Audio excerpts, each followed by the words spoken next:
Hello, everyone. In this lecture, we move from global perspectives into the historical development of LGBTQ, plus identities and movements within the United States. Chapter 4 examines how ideas about gender and sexuality have changed over time and how those changes shaped LGBTQ plus communities, political organizing, and social movements. A central argument of this chapter is that LGBTQ plus history is not simply the story of a fixed group of people existing throughout time. Instead, LGBTQ plus history reflects changing social understandings of sexuality and gender. The identities recognized today developed gradually through historical processes shaped by culture, science, law, and political struggle. Historians studying LGBTQ plus history emphasize that concepts such as gay, lesbian, bisexual, or transgender did not always exist as identity categories. Earlier societies often understood same sex behavior as an action rather than as a defining personal identity.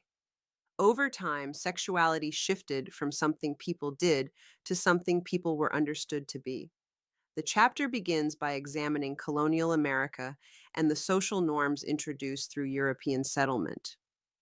White settler colonial societies emphasized marital reproduction, rigid gender roles, and sexual regulation. Behaviors that fell outside these norms were frequently condemned or criminalized. At the same time, encounters between European settlers and indigenous societies revealed very different understandings of gender and sexuality, challenging European assumptions about what was natural or universal. During the 19th century, industrialization and urbanization reshaped social life in the United States. Growing cities created opportunities for individuals who experienced same sex attraction or gender nonconformity to find one another and form social networks. Although identities were not yet organized in modern terms, early communities and subcultures began to emerge.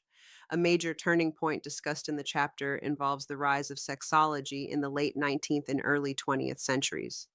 Scientists and medical researchers began classifying sexuality as a psychological condition. Same sex attraction increasingly came to be understood as a pathological identity associated with gender nonconformity. While this classification contributed to stigma and medicalization, it also helped establish sexuality as a recognizable category around which communities could organize. In the early and mid 20th century, LGBTQ plus Americans developed organizations that sought social acceptance and legal reform. These early movements, often described as homophile organizations, generally pursued strategies of respectability and assimilation. Activists emphasized conformity to mainstream social norms in hopes of reducing discrimination. The political climate of the Cold War era intensified repression.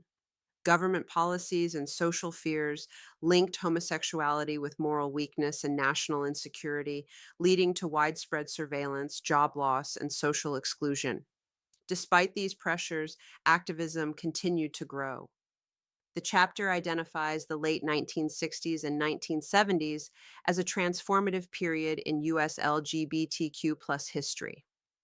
Influenced by civil rights activism, feminism, and student movements, lesbian and gay liberation organizations adopted more confrontational political strategies.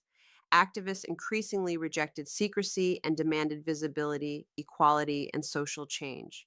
During this period, LGBTQ plus communities expanded culturally and politically. Pride marches, community organizations, and public activism helped reshape public awareness and collective identity. Sexuality became an increasingly visible basis for political organizing. The AIDS epidemic of the 1980s marked another critical turning point. LGBTQ plus communities faced profound loss alongside widespread government inaction and social stigma.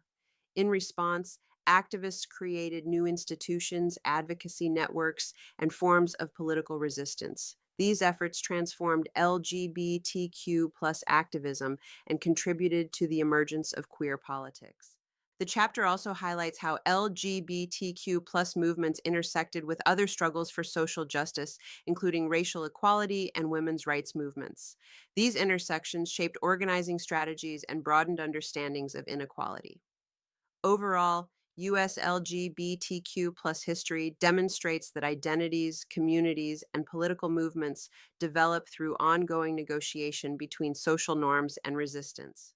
Progress has occurred alongside backlash, conflict, and continued struggle. Understanding this history allows us to see LGBTQ plus identities not as recent inventions or isolated experiences, but as products of historical change shaped by collective action and social transformation. As we continue through this course, this historical foundation helps explain how contemporary debates about gender, sexuality, and rights emerge from earlier struggles and continue to evolve today.